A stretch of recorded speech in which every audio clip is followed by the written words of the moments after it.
Hey everybody, it's Molly and welcome to another episode of RTT. Now I'm a well-documented scaredy cat, but it's time to dig deep into my repressed memories as we excavate visions of Disney's scary past. Today on RTT, we're talking about 5 attractions that truly traumatize guests throughout Disney parks. So make sure you're locked into your restraint as we remember that time Disney got real life scary. The ExtraTERRORestial.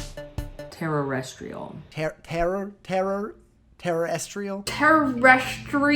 ExtraTERROrestial. That name that's really easy to say? Well, it was the worst part of my childhood. If I had pearls, I would be clutching them right now. The ExtraTERROrestial Alien Encounter was an attraction in the Magic Kingdom in Tomorrowland, and it was a nightmare experience. It's a theater in the round attraction where Stitch's Great Escape was, and it was meant to spook you. It's the future, I presume.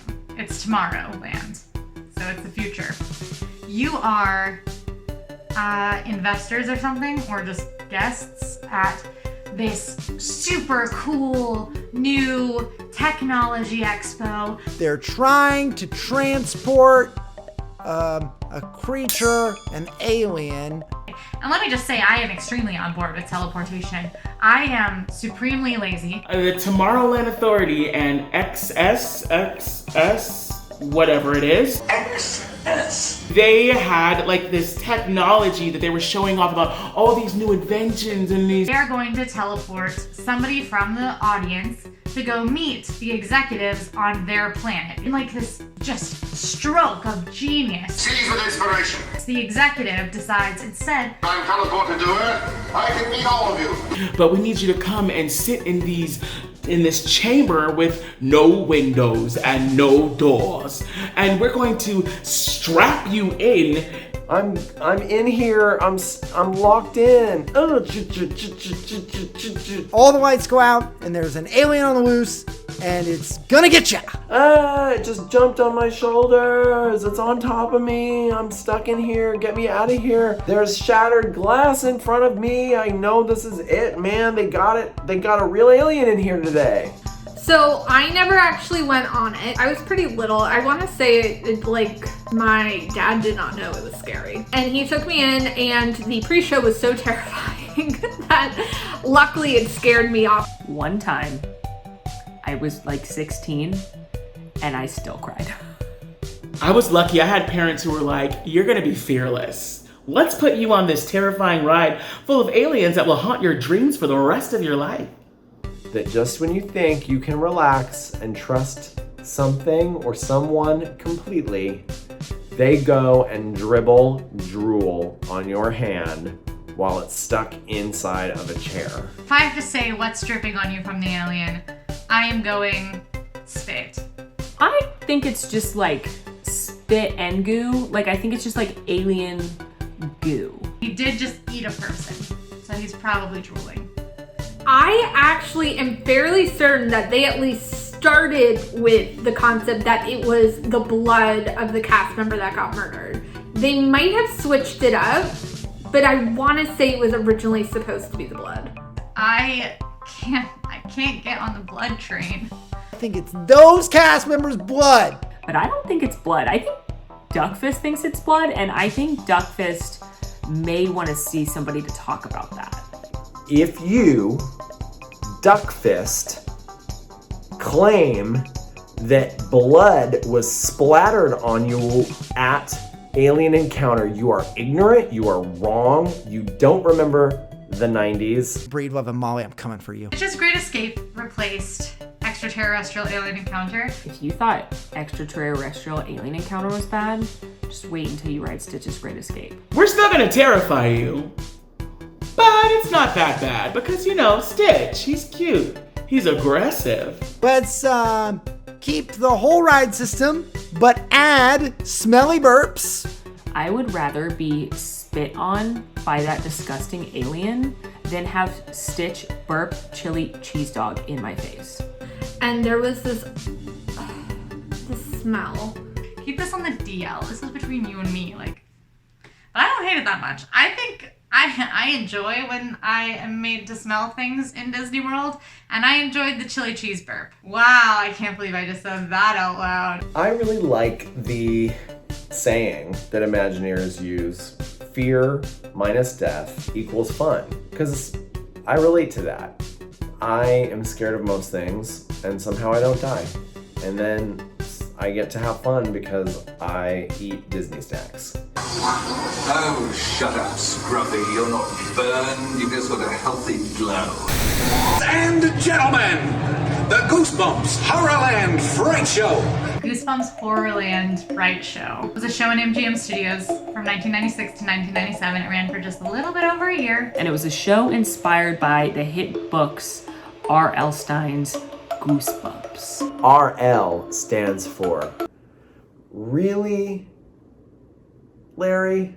Which I did not read as a child because I was a scaredy cat. I feel like the Goosebumps show was created in that era, that special time during Walt Disney World, MGM Studios, where Disney was just trying to think about how they can bring that TV show experience to life in different ways at the park. There's a bad magician. Amazo had a thing.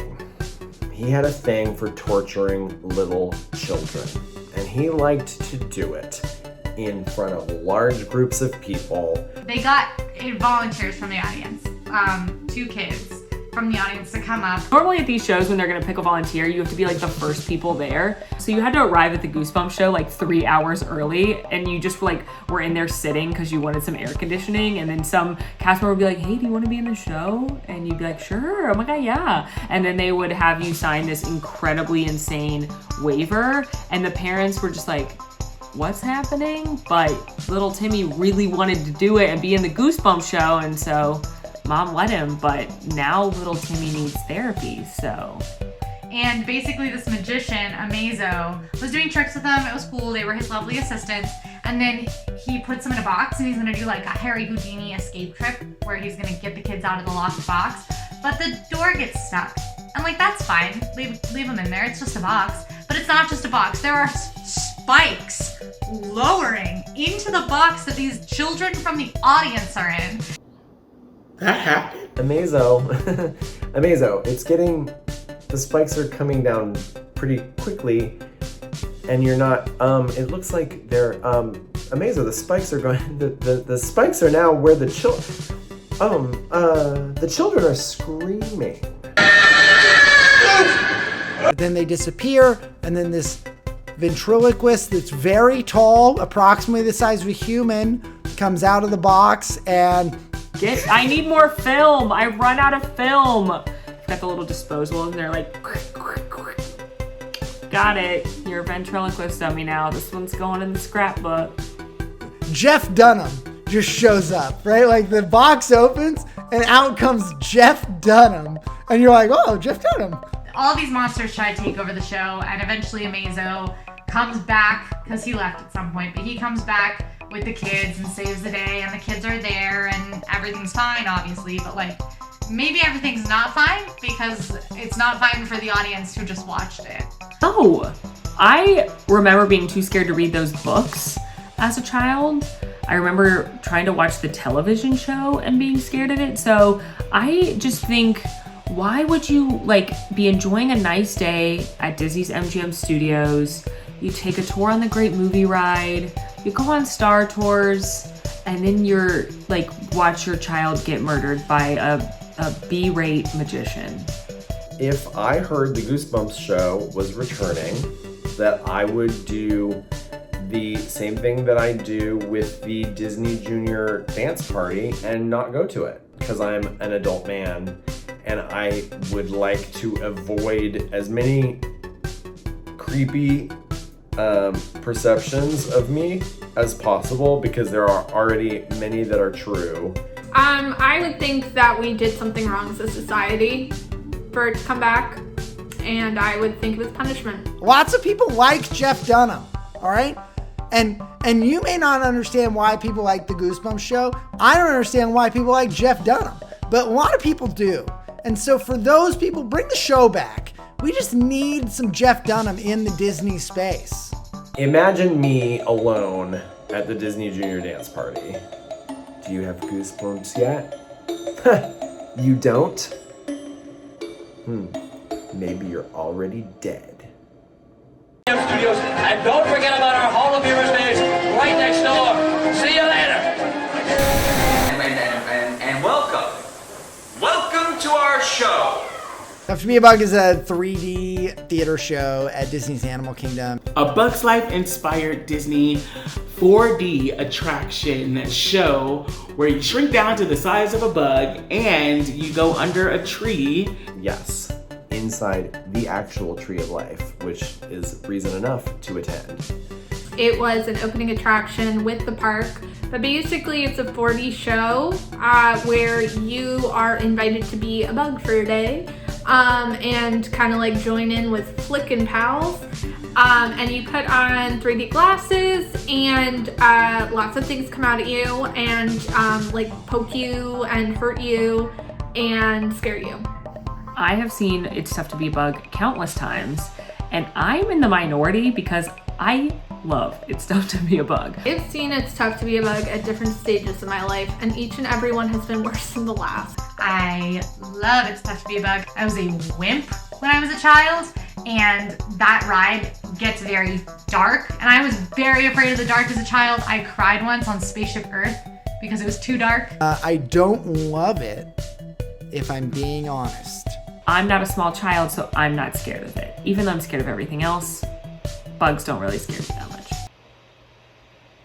They kind of do. I lied. But It's Tough to Be a Bug doesn't scare me. But you go in and you are humans who've been invited to be honorary bugs and to learn a little bit about what bugs do for the environment and why they're not so scary. And you're given bug eyes to wear, which, slap those on, they're actually your 3D glasses.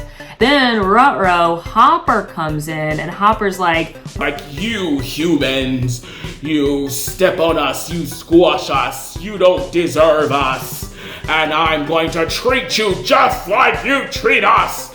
And then he releases all of the terrible bugs to do terrible things to us.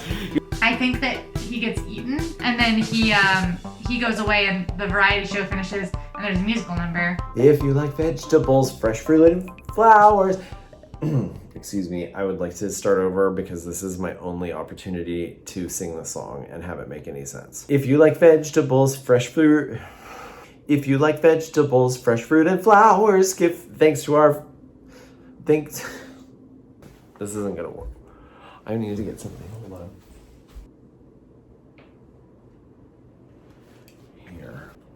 If you like vegetables, fresh fruit, and flowers, then give thanks to us bugs for our magical powers. And if all bugs were wiped off the face of the planet, and soon be no humans around had a minute, so it's tough to be a bug. Ba-da-ba-da-bum. And then that's the end, and you get to leave. Oh gosh, what's the scariest part of It's Tough to Be a Bug? Probably the hornets? I think it's the hornets because it's dark and I don't like the dark, and then all of a sudden you get poked in the back by something. The seats are interactive, so there's a little hole in the back of your seat, and that's where the hornets, when they come out, a little stinger shoots out and kind of like pokes you in the back real hard, real fast. Gosh, why did they need to put that in there? When the hornets started coming, I leaned forward and I did not let them sting me. Not once in my whole life. And for the ripe age of 23, I decided to sit back in my chair and let it sting me. And it was not that bad. I really, really hate at the end when you're just like, okay, finally this nightmare is over. And then bugs crawl under your butt and you're just like, why? Let me out of here. How do they do that? Is that air? Is it like puffs of air that they blow? Is it bugs, y'all? Because I'm not cool with that. The scariest part of It's Tough to Be a Bug is when I found out that I was a bug murderer. That bugs are cute, fun, talented, and they have feelings. They don't like being killed. They do like eating poop.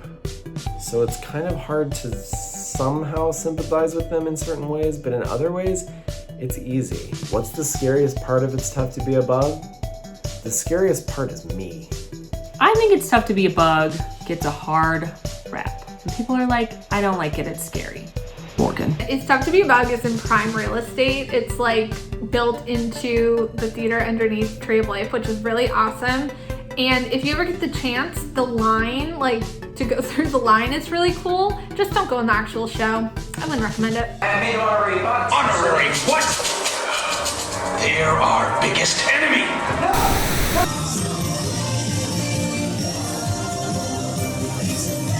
The Maleficent float is a steampunk-inspired dragon that actually breathes fire in the Festival of Fantasy Parade. Yes, this, by the way, is the opening art from when that parade opened because I helped open the Festival of Fantasy Parade.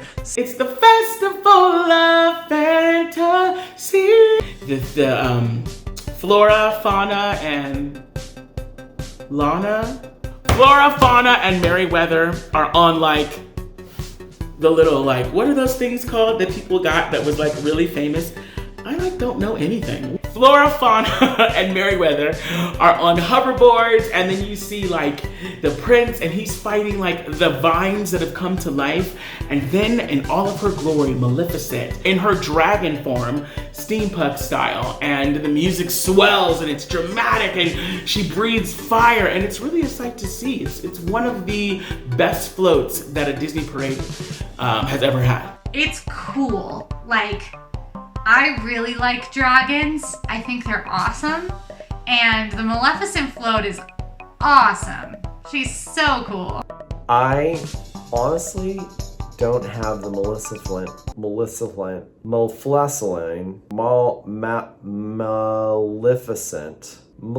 Flint is actually a good name for it because Flint catches on fire. Oh gosh. Well, if you are not familiar with the Maleficent float, as it is a dragon, it breathes fire. It's the kind of thing where like you can feel it and you're like, oh, like when you're watching the parade, you're like, oh, I felt that, it was warm. And you get all excited and you like tell your mom or whatever. You're like, Mom, do you feel the fire? And she's like, yes.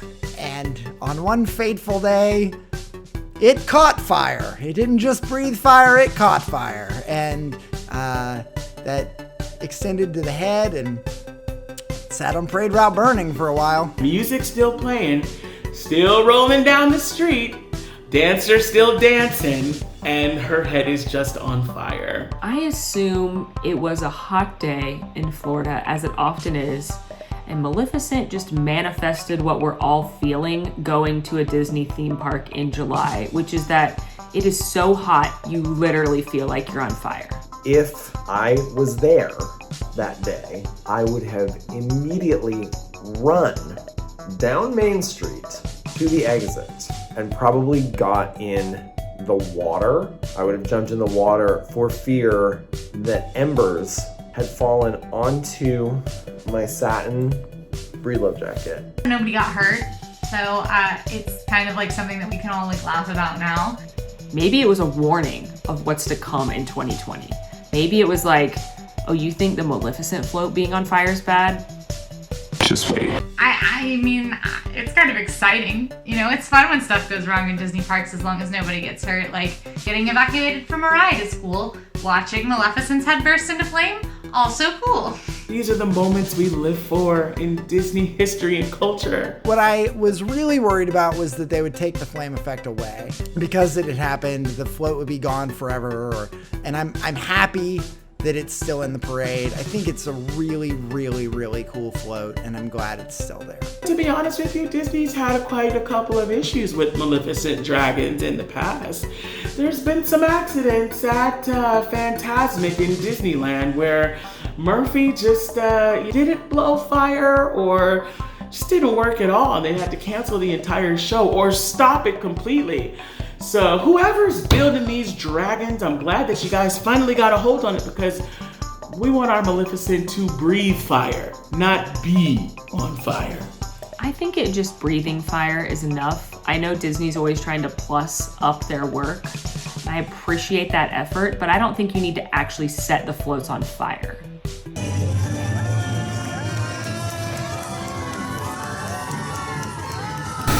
The International Space Training Center. You're here today to train. Mission Space is an attraction in Epcot where you get into a centrifuge with a thingy that goes really, really fast. You go to space. You go to Mars.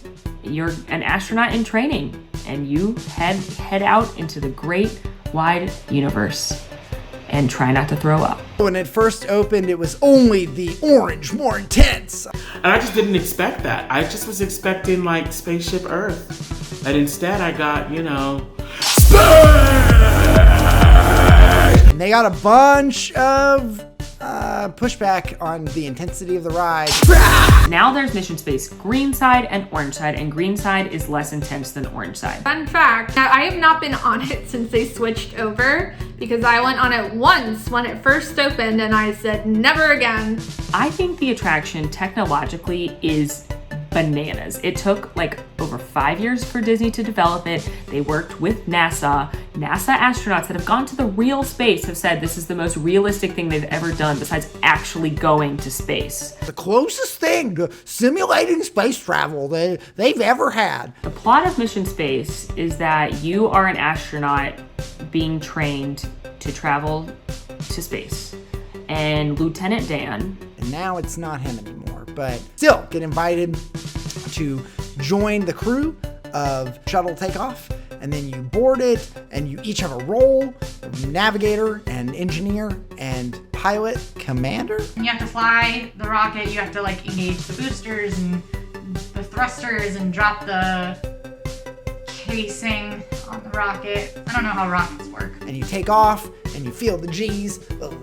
Your skin kind of pulls back on your face while it's spinning, and like Gina Torres is there. And then you go into space and you go to Mars and you land there. And Mars looks a lot like Epcot. Does anyone not feel sick when they ride Mission Space? Like, does anyone get off there like, oh, I feel stronger now? I do not feel sick when I ride Mission Space because my name is not Molly.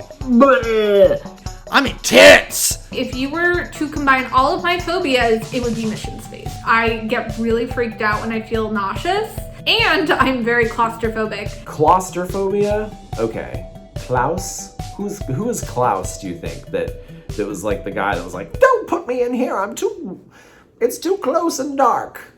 And they were like, Klaus, relax. We are putting you in the box for 5 minutes, Klaus. I was so nauseated. I remember getting off the ride and literally having to stand there for a minute with my sister and the cast member, just kind of like. You get on the orange version of Mission Space, they warn you no less than 48 times that if you have prone to motion sickness, if you get nauseous, you're gonna be in a tight enclosed space. This is the more intense version. They literally yell it at you before you get on the attraction. The cast member has to get a verbal yes out of you when they say, are you ready to go? You have to tell them yes. And I made a joke once, I was like, I'm scared. And they're like, no, like really, you have to tell me you're ready for this attraction. That's how intense this one is. I get extremely motion sick on rides, but I like to party. So I'm Team Orange. I mean, if you're going green, why go? Because it's just gonna be a waste of your time. Like, go ride Test Track. I'm sure there's people who are like, yeah, I'm so into Beverly soda. Yeah, I want Beverly all the time. I love Beverly. There's, yum. This aperitif soda tastes great. I'm really into the green side of Mission Space where you don't feel anything. You just sit in an uncomfortable enclosed space and look at a little movie through a tiny screen. I am not gonna use the little barf bag. I mean, I would if I would use the barf bag if I was gonna throw up. But my point is that I'm gonna not throw up. But I would use the barf bag. I'm not a monster. Be prepared. They need to play that song before you get on, because if you think you're ready, you're not. When I think about Mission Space, I think about the time that my whole family came to ride. And I was telling them about this attraction. I was like, guys, it is really intense. And I get in the capsule with my aunt, my uncle, and my grandmother. And we go on Mission Space. And my aunt is like so close to having to use her barf bag. And it's her turn where it's like, Commander, lower the shields. And she's just like, and my uncle's like, push the button, Leanne. And she's like, it doesn't make a difference, Mick. And he goes, the hell it don't. Push the button. She like looks at him and she goes, Then we get to the part when you just crash landed on Mars. You are about to go over the ravine, but you stop just in the nick of time, and Lieutenant Dan would go, don't move a muscle. And my uncle looks again at my aunt and goes, don't even breathe, Leanne. And she looks at me and she's like, but we got off mission space, and then now technically you're on Mars, is as the story goes. And my grandmother is like teeter-tottering, like she is like swaying back and forth, and she's like, oh, I'm so happy to be back on Earth. And I said, we're on Mars. And she goes, we have to get back in that thing? All of these rides and attractions have one thing in common. These were all terrifying moments from Disney's past. They terrified just about everybody who experienced them. And isn't that what Disney's all about? I feel afraid, very afraid. And I miss the chili cheese burp. Thanks for the extra courage, Disney. Thanks for knowing me, telling me, knowing that I have what it takes to take on adventure. Teaching me that I'm brave and that I can live through alien drool. Hey everybody, it's Molly. Morgan and I are so excited that y'all are liking our new show, so if you enjoyed it, make sure to like and subscribe. You can also click over here for a playlist of every single RTT episode. And you want more AllEars? Click over here for a video of me writing every single opening day attraction at the Magic Kingdom. Thanks for watching!